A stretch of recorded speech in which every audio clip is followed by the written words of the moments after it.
Hello,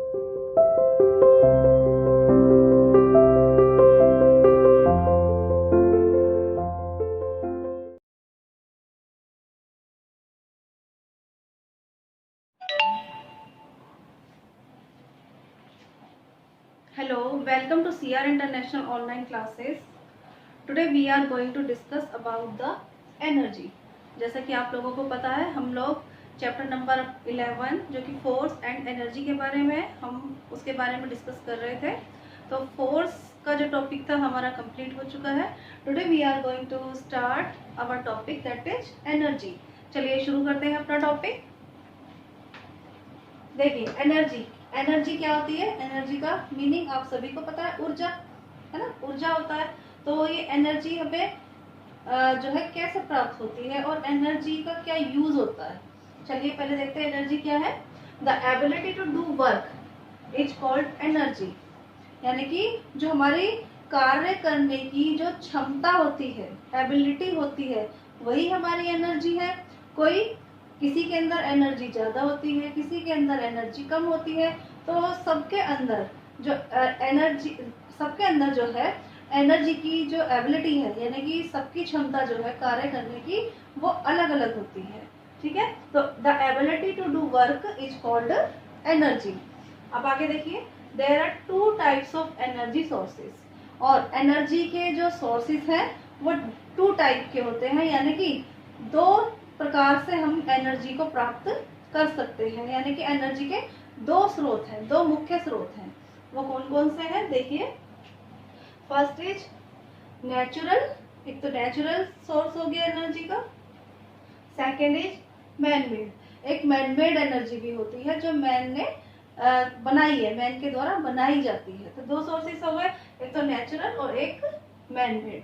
ठीक है, आगे देखिए, वी ऑल्सो नीड एनर्जी, हमें एनर्जी की आवश्यकता होती है टू डू वर्क, कार्य करने के लिए। देयरफॉर वी ईट फूड, इसलिए हम क्या खाते हैं? फूड खाते हैं। अगर हम फूड नहीं खाएंगे तो हमारी बॉडी को कार्य करने की जो है ऊर्जा या एनर्जी नहीं मिलेगी।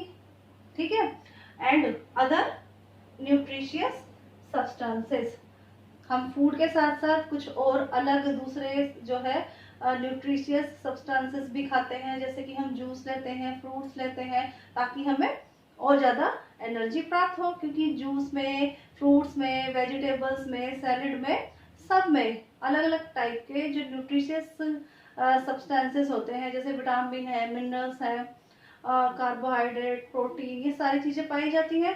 तो हमें सारी चीजों की जरूरत होती है, हमें सारी चीजों की आवश्यकता होती है हमारी बॉडी को एनर्जी के लिए। ठीक है, some natural sources of energy are sunlight, कुछ जो नेचुरल सोर्सेस हैं एनर्जी के, कि एनर्जी कहाँ से प्राप्त होती है। एक तो है sunlight, water, wind, plants and animals, ये कुछ नेचुरल सोर्सेस है एनर्जी के। ठीक है, तो हमें इनसे भी एनर्जी जो है प्राप्त होती है।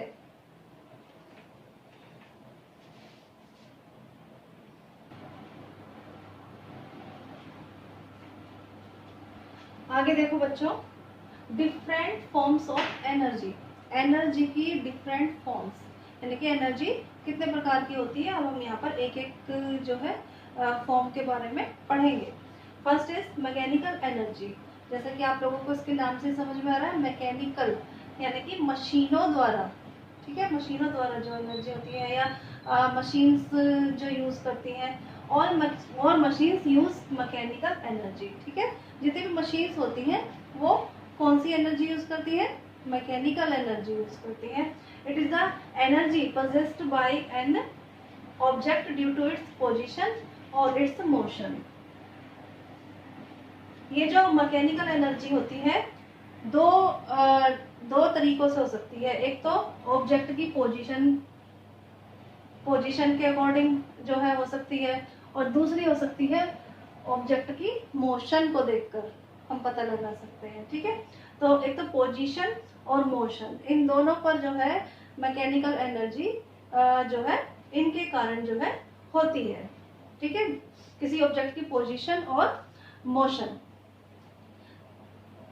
के द्वारा। ठीक है, there are two kinds of mechanical energy, दो प्रकार की मैकेनिकल एनर्जी होती है, एक तो पोटेंशियल और दूसरी काइनेटिक। पोटेंशियल एनर्जी और पोटेंशियल मैकेनिकल एनर्जी और काइनेटिक मैकेनिकल एनर्जी। देखिए इस एग्जांपल बता देती हूँ मैं। A man standing on A roof, कोई भी मैन या कोई भी इंसान एक छत की एक जो है घर की छत पर यानी कि बहुत ऊंचाई पर जो है वो खड़ा हुआ है।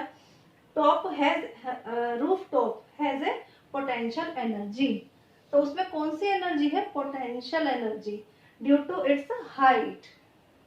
ठीक है, क्योंकि वो किसको शो कर रहा है? हाइट को शो कर रहा है वो, तो वो एनर्जी उसमें हाइट की वजह से आई। तो वो एक उसकी हाइट की जो है, हम पहले बोल रहे थे कि पोजीशन के वजह से या फिर मोशन की वजह से दो प्रकार से जो है मैकेनिकल एनर्जी वर्क करती है। तो यहाँ पर कौन से टाइप की जो एनर्जी कौन से प्रकार से ये हम इसको जस्टिफाई कर रहे हैं? हाइट के अकॉर्डिंग।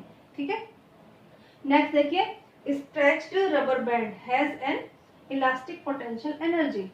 एक रबर बैंड है जिसको हमने स्ट्रेच किया, ठीक है, तो वो जो उसके अंदर पोटेंशियल एनर्जी आई वो किसके कारण आई? ड्यू टू इट्स पोजीशन, क्योंकि इसकी पोजीशन चेंज हो रही है।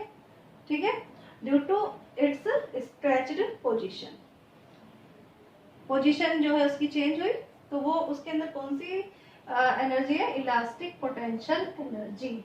मतलब उसकी पोजीशन चेंज होना, जहां पर भी पोजीशन चेंज हो रही है वो कौन सी एनर्जी होगी? हमारी पोटेंशियल। ठीक है, अब बात करते हैं मोशन।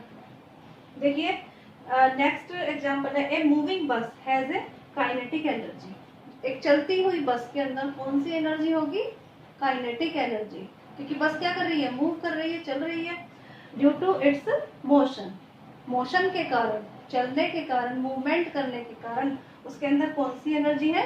Kinetic energy. यानी कि जब कोई ऑब्जेक्ट मूवमेंट कर रहा है तो उसके अंदर कौन सी एनर्जी है? Kinetic energy. और यदि किसी ऑब्जेक्ट की पोजीशन चेंज हो रही है तो वहां पर कौन सी एनर्जी है? Potential energy. ठीक है।